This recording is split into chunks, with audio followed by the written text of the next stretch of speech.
You're not having a conversation. You're having an emotional hijacking.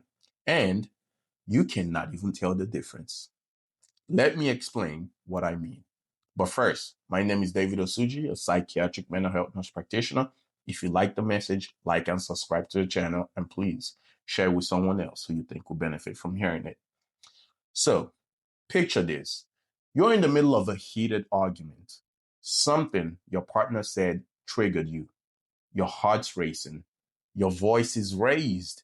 And you're saying things that feel true in the moment. You think you're making valid points. You think you're finally being honest. You might even think you're being rational. But you're not in a conversation anymore. You are in survival mode. Here's what's actually happening. Your emotional system doesn't care about your relationship. It cares about eliminating threats right now when you're in that emotional state. In that moment, your brain has to categorize your partner, the person you love, as a threat that needs to be neutralized. So you say the cutting thing. You bring up something from 6 months ago, 10 years ago, 5 years ago. You go for the weak spot. You try to win. And here's the key. Emotions don't care about tomorrow's relationship. They only care about winning today's battle. Your nervous system is doing exactly what it has evolved to do. Protect you from perceived danger. Again, I say perceived danger. The problem is your partner isn't actually dangerous. And you know this logically, but your emotions don't. Your emotions cannot tell the difference. And here's the real problem. The thing that makes this situation so destructive is you can't recognize that you're in this state while you're in this state. It doesn't feel like you're being irrational. It feels like clarity. It feels like you're finally telling it like it is. It feels like you're being more honest than usual. But you're not seeing clearly. You're seeing through the lens of a threat. You're seeing through the filter of survival.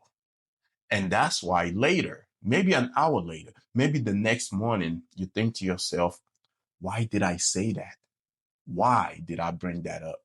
That was unnecessary. That was a low blow because that wasn't really you. That was your nervous system running the show. And this happens over and over. You get triggered, you react, you say something you regret, you apologize, you move on. And each time there's a small damage, a little crack in the foundation of the relationship. The relationship doesn't die from one big fight. It dies from 100 emotional reactions that you didn't see coming. You couldn't see coming. You couldn't avoid. 100 moments where you were so convinced that you were right, so sure you were being honest, so sure you were telling it as it is, when really you were just being emotional. So what do you do? First, recognition. You have to learn to catch yourself. Ask yourself, am I emotional right now? If your heart's racing, you're being emotional. If you feel heat in your chest and your face, you're emotional. If you want to win this conversation very badly, you're emotional. If you're bringing up past issues that are irrelevant, you're definitely emotional. And when you recognize it, here's what you need to do. Pause. Take a second. You can say, I am too activated right now. I need a few minutes. Can we get back to this conversation a little bit later? See, this isn't weakness. This isn't avoidance. This is you choosing the relationship over the emotional reaction, over winning. This is you being strong enough to say, I care more about us than I care about being right in this moment. Choose the relationship over the reaction. Your emotions will always choose survival. You have to choose your relationship. What's your tell? What's the thing that lets you know that you're too emotional to continue? Drop it in the comments. It might help someone else recognize their own patterns. In the next video, we'll talk about how emotions affect ambition and success in the career or employment world. All right? Share this video with someone else who you think will benefit from it.